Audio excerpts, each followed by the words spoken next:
Hello everyone. In this tutorial, I'm going to show you how to archive a repository on GitHub. Archiving a repository makes it read-only, which is useful when you want to preserve the project without allowing further changes. First, log into your GitHub account and navigate to the repository you want to archive. Once inside, click on Settings. Scroll down to the Danger Zone section. Here, you'll find the Archive this repository option. Click on it.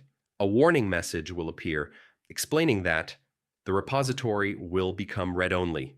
Scheduled workflows will stop. Security features will no longer be available. Before archiving, GitHub recommends updating any repository settings, closing all open issues and pull requests, making notes in the README if necessary. Next, type the repository name to confirm and click I understand the consequences.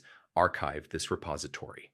Once done, your repository will be archived and a message will confirm that it is now read-only. And that's it. Archiving a repository is a simple way to preserve your work while preventing further changes. Thanks for watching. Be sure to like, share, and subscribe for more GitHub tutorials.